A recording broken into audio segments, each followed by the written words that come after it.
नमस्कार दोस्तों, आपका स्वागत है आपके अपने चैनल पर जहां हम लोग एक्सप्लोर करते हैं ड्रोन के नए मूविंग टेक्निक्स और अनबॉक्सिंग के साथ टेक्निकल वीडियोस बनाते हैं, फ्लाइंग करने के टिप्स देते हैं आपको। और आज हम लोग बात करने वाले हैं DJI Air 3s के एक खास फीचर के बारे में। सोचो अगर आप अपने ड्रोन को किसी कॉम्प्लेक्स मैन्यूवर में ले जा रहे हैं, जैसे कि एक शार्प टर्न या ड्रॉप डाउन शॉट, तो आपको सिर्फ फ्रंट व्यू ही नहीं बल्कि साइड और नीचे का व्यू भी चाहिए होता है। DJI Air 3s के विजन असिस्ट फीचर के साथ आपको फॉरवर्ड, बैकवर्ड, लेफ्ट, राइट और डाउनवर्ड सेंसर से रियल टाइम विजुअल्स मिलते हैं। ये फीचर स्पेशली तब यूजफुल होता है जब आप ड्रोन को नीचे की तरफ ले जा रहे होते हैं, जैसे किसी बिल्डिंग के पास या ट्री की टहनियों के नीचे से। आप ऑब्स्टिकल को इजीली डिटेक्ट कर सकते हैं और अपने ड्रोन को सेफ रख सकते हैं। और हाँ दोस्तों, अगर आपको ये वीडियो इंफॉर्मेटिव लगे तो लास्ट में हमारे चैनल को सब्सक्राइब करना, वीडियो को लाइक कर देना। चलिए तो अब आगे बढ़ते हैं और देखते हैं कि आप लोग कैसे विजन असिस्ट का मैक्सिमम यूज कर सकते हैं अपने ड्रोन शॉट को नेक्स्ट लेवल पर ले जाने के लिए। अब DJI Air 3s का सबसे बड़ा इंप्रूवमेंट है ऑब्स्टिकल सेंसिंग सिस्टम में चेंजेस। पहले के कंपैरिजन में जब लो लाइट या नाइट टाइम में ऑब्स्टिकल अवॉइडेंस सिस्टम बंद हो जाता था, क्योंकि उस सिस्टम को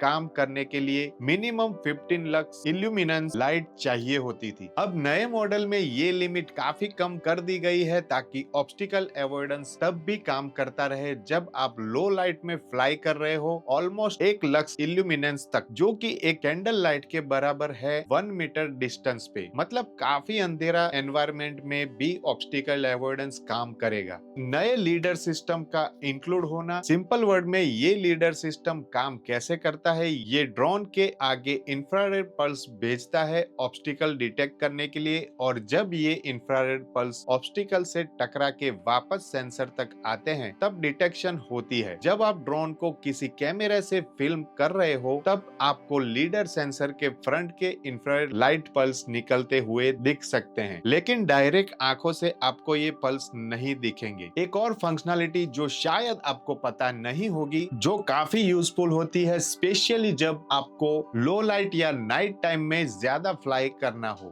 वो ये है कि आप चेक कर सकते हो कौन सा सेंसर कौन से डायरेक्शन में काम कर रहा है और कौन सा लाइट रिक्वायरमेंट की वजह से बंद हो गया है। अगर आप कंट्रोलर स्क्रीन के टॉप राइट कॉर्नर में देखो तो एक छोटा सा आइकॉन मिलेगा। ये आइकॉन आपको ऑब्स्टिकल अवॉइडेंस सिस्टम का स्टेटस बताता है। अगर आप डे टाइम में फ्लाई कर रहे हो तो ये आइकॉन पूरा व्हाइट दिखेगा, लेकिन अगर आप सुपर डार्क एनवायरनमेंट में फ्लाई करते हो तो इस सर्कल का कुछ पार्ट रेड हो सकता है। जैसे कि यहाँ आप देख सकते हो कि सर्कल का राइट साइड रेड हो गया है। इसका मतलब राइट फेसिंग विजन सेंसर अब बंद हो गया है और इस डायरेक्शन में ऑब्स्टिकल डिटेक्ट नहीं होंगे। अब इस आइकॉन पे प्रेस करके इसको एक्सपेंड भी कर सकते हो और फिर आपको डिटेल में दिख जाएगा कि फॉरवर्ड, बैकवर्ड, लेफ्ट, राइट या अप डाउन सेंसिंग अवेलेबल है या नहीं। अब रात के टाइम फ्लाई करने की बात करें तो अगर आपने रात में काफी फुटेज कैप्चर की है तो ओल्डर Air 3 का एक बेस्ट फीचर था डेडिकेटेड नाइट मोड। जब आप इस मोड में स्विच करते थे तो फुटेज पे जो नॉइज रिडक्शन अप्लाई होता था वो ज्यादा हो जाता था, जिससे फुटेज ज्यादा क्लीन दिखती थी और नॉइज कम होता था। अब अगर आप DJI Air 3s परचेस करने वाले हो और डेडिकेटेड नाइट मोड ढूंढते हो तो आपको वो नहीं मिलेगा, लेकिन इसका रीजन ये नहीं कि उसको हटा दिया गया है, बल्कि अब उसको नॉर्मल वीडियो मोड में इंटीग्रेट कर दिया गया है। तो अब अगर आप दोनों कैमरा में से किसी भी कैमरा से 4K अप टू 30 FPS पे रात में शूट करते हो तो नाइट मोड ऑटोमेटिकली एक्टिवेट हो जाएगा। और ये काफी यूजफुल है क्योंकि अब आपको मोड चेंज करने में ज्यादा टाइम वेस्ट नहीं करना होगा और अब आप कोई भी मोमेंट मिस नहीं करोगे। अब जब आप रात को फ्लाई करते हो तो आपको कुछ सोचना नहीं पड़ता क्योंकि ड्रोन ऑटोमेटिकली यूज मोड में स्विच कर लेता है। अब एक और नया फीचर जो Air 3s में हिडन है वो है DJI का फोकस ट्रैक, लेकिन आप इसे पहले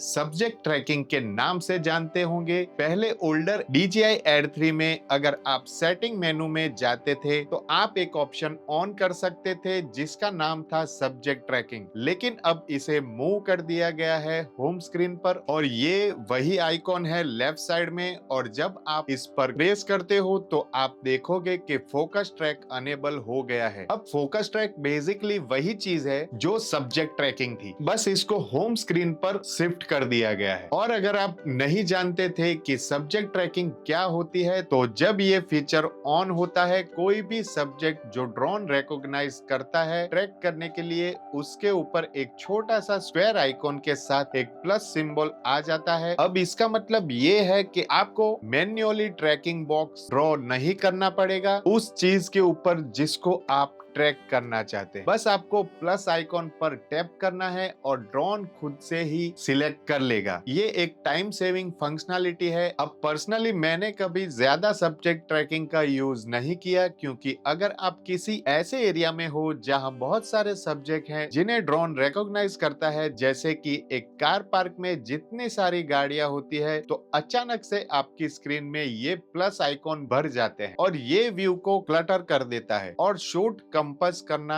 मुश्किल बन जाता है। इसीलिए मैं हमेशा इसको ऑफ रखता हूँ। लेकिन कुछ चीजें मैंने नोटिस की जब मैंने इस ड्रोन को टेस्ट किया। मुझे लगता है फ्यूचर फर्मवेयर अपडेट में ये सब चीजें फिक्स हो जानी चाहिए। वो ये है कि अगर आप फोकस ट्रैक को मैन्युअली ऑन नहीं करते हो और अगर आप मैन्युअली ट्रैकिंग स्टार्ट करते हो एक बॉक्स ड्रॉ करके अपने सब्जेक्ट के ऊपर, तो जैसे ही आप ट्रैक कंप्लीट करते हो फोकस ट्रैक ऑटोमेटिकली अनेबल हो जाता है और फिर आपकी स्क्रीन पे ये आइकॉन वापस दिखते हैं। इसका मतलब हर बार जब आप ट्रैकिंग करते हो आपको मैन्युअली फोकस ट्रैक को ऑफ करना पड़ता है, जो थोड़ा एनोइंग हो सकता है। पहले ऐसा नहीं होता था। जब सब्जेक्ट ट्रैकिंग ऑप्शन सेटिंग में ऑफ हो जाता था वो परमानेंटली ऑफ रहता था। तो होपफुली ये फीचर फर्मवेयर अपडेट में फिक्स हो जाएगा। अब ट्रैकिंग की बात करें तो Air 3s में ऑटो ट्रैकिंग मोड अपग्रेड हो गया है। तो पहले के DJI Air 3 में अगर आपने ऑटो एक्टिव ट्रैक 360 सिलेक्ट किया होता तो ड्रोन ऑटोमेटिकली अलग अलग मैनेवियर्स करता हुआ आपको ट्रैक करता। मतलब एक लंबा ट्रैकिंग शॉट लेने पर भी आपको अलग अलग क्लिप्स मिल जाते, जिससे आप एक अच्छी सीक्वेंस बना सकते थे और फिर बार बार ड्रोन की ओरिएंटेशन चेंज करनी, ट्रैकिंग दोबारा स्टार्ट करनी और अपना काम इंटरप्ट करना नहीं पड़ता था। अब Air 3s में ये अपग्रेड हो गया है एक नए फीचर्स के साथ, जिसे DJI एस्थेटिक एक्टिव ट्रैक कहता है। अब जब आप एक्टिव ट्रैक 360 अनेबल करोगे तो ट्रैकिंग व्हील के ऊपर एक नया ऑटो बटन दिखेगा और जब आप इसे ऑन करोगे ड्रोन अभी भी ऑटोमेटिकली मैन्यूवर्स करेगा जब आपको ट्रैक कर रहा होगा। लेकिन मैजिक ये है कि अब अपने विजन सिस्टम का यूज करके ड्रोन इंटेलिजेंटली अलग अलग ओरिएंटेशन चूज करेगा ताकि बेटर कंपोजिशन आए और क्लियर बैकग्राउंड मिले। मतलब पहले जब ऑटो मोड यूज करते थे तो कभी कभी शॉट में एक्सपोजर खराब होता था या बैकग्राउंड क्लचर होता था, लेकिन अब नए मोड में आपको ज्यादा यूजेबल क्लिप मिलेंगे जब ऑटो ट्रैकिंग यूज करोगे। लेकिन एक चीज जो आपको शायद नहीं पता वो ये है कि आप कस्टमाइज भी कर सकते हो हाइट और डिस्टेंस रेंज, जिसमें ये ऑटो मोड ऑपरेट करेगा। तो अगर आप सेटिंग बटन दबाएंगे और फिर कंट्रोल में जाएंगे, नीचे स्क्रॉल करेंगे तो एक ऑप्शन मिलेगा फोकस ट्रैक सेटिंग्स। यहाँ पर आप रेडियस और हाइट चेंज कर सकते हैं, जिसमें ड्रोन आपको ट्रैक करेगा जब एक्टिव ट्रैक 360 यूज कर रहे हो और ये नए ऑटो मोड पर भी अप्लाई होता है। स्क्रॉल करते हुए आप देख सकते हैं कि आप इनर रेडियस चेंज कर सकते हो, जो डिफाइन करता है कि ड्रोन कितना पास फ्लाई करेगा जब क्लोज ट्रैकिंग सेटिंग में होगा, और आउटर रेडियस भी चेंज कर सकते हो जो बताता है कि ड्रोन कितनी दूर से फ्लाई करेगा जब फार ट्रैकिंग सेटिंग में होगा। मैं पर्सनली इसे 10 मीटर से बढ़ाकर 20 मीटर करना पसंद करता हूं ताकि क्लोज ट्रैकिंग और फार ट्रैकिंग के बीच अच्छा वेरिएशन आए जो अलग अलग शॉट्स देता है। और नीचे स्क्रॉल करेंगे तो आप इनर हाइट भी चेंज कर सकते हो जो बताता है कि ग्राउंड से कितना ऊपर ड्रोन फ्लाई करेगा जब आपको क्लोजली फॉलो करेगा, और आउटर हाइट भी चेंज कर सकते हो जो बताता है कि ग्राउंड से कितना ऊपर ड्रोन फ्लाई करेगा जब आपको दूर से फॉलो करेगा। मैं इसे अभी बढ़ाकर 10 मीटर तक करना पसंद करता हूं ताकि क्लोज और फार दोनों फुटेज में अच्छा वेरिएशन मिले। अब एक बहुत ही यूजफुल फीचर जब आप 3 टाइम टेले कैमरा यूज करते हो और ये शायद आपको पता नहीं होगा, वो ये है कि जब आप ड्रोन को याव करते हो या स्पॉट पे रोटेट करते हो, तो जब आप 1 टाइम से 3 टाइम टेली कैमरा में चेंज करते हो तो रोटेशन का स्पीड ऑटोमेटिकली स्लो हो जाता है। तो अगर आप कंपैरिजन को देखो तो आप देख सकते हो कि जब मैं ड्रोन को रोटेट कर रहा हूँ 1 टाइम्स में वाइड एंगल कैमरा सिलेक्ट करके, तो ये काफी फास्ट है, और जब मैं 3 टाइम टेली कैमरा यूज करता हूँ तो ये काफी स्लो हो जाता है। और ये एक बहुत ही यूजफुल फीचर है जो ड्रोन के अंदर बिल्ट इन है, क्योंकि इसका मतलब ये है कि जब आप 3 टाइम्स टेली कैमरा यूज करते हो तब आपको कैमरे के मूवमेंट पे ज्यादा स्लो और फाइन कंट्रोल मिलता है, जो आपको दूर से जूम करके स्मूथ शॉट्स लेने में मदद करेगा। अब लास्ट फीचर जिसने मुझको पर्सनली सरप्राइज किया था और जो मुझको लगता है कि एक फैंटास्टिक एडिशन है इस ड्रोन में, वो है फ्री पैनोरामा मोड। और ये एक नया पैनोरामा मोड है जो अब यूज करने के लिए अवेलेबल है। बेसिकली ये अलाउ करता है कि आप natively customize size panorama create कर सको। तो जब आप पैनोरामा मोड में स्विच करोगे और नए फ्री पैनोरामा मोड को सिलेक्ट करोगे, सबसे पहले ये आपको कहेगा कि ड्रोन को हवा में इधर उधर मूव करो और गिम्बल को उस जगह पर ले जाओ जहां आप अपनी इमेज का टॉप लेफ्ट कॉर्नर बनाना चाहते हो। जब ड्रोन पोजीशन में आ जाए तो कंट्रोलर के पीछे वाले C1 बटन को प्रेस करना है। फिर नेक्स्ट स्टेप में आपसे कहा जाएगा कि ड्रोन और गिम्बल को मूव करके उस डायरेक्शन में पॉइंट करो जहां आप इमेज का बॉटम राइट कॉर्नर चाहते हो, और फिर से C1 बटन प्रेस करो। जैसे ही ये स्टेप कंप्लीट कर लोगे और जब आप ड्रोन को मूव करोगे, एक नया AR मतलब के आर्गुमेंटल रियलिटी ओवरले स्क्रीन पे देखने लगेगा। ये ओवरले आपको दिखाएगा कि आपका पैनोरामा इमेज जो बनने वाला है उसकी बाउंड्रीज कितनी है। स्क्रीन के बॉटम में एक नया विंडो भी दिखने लगेगा जो बताएगा कि कितनी इमेज ड्रोन को कैप्चर करनी है इस कस्टमाइज साइज पैनोरामा के लिए। और जब आप गो प्रेस करोगे, ड्रोन ऑटोमेटिकली सारी रिक्वायर्ड इमेज कैप्चर करेगा। सबसे अच्छी बात यह है ड्रोन ऑटोमेटिकली सारी इमेज पिच कर लेगा एक पैनोरामा बनाने के लिए, मतलब आपको बाद में कोई एडिशनल एडिटिंग नहीं करनी पड़ेगी। और जब कंप्लीट हो जाएगा तो आपके पास एक कस्टमाइज साइज पैनोरामा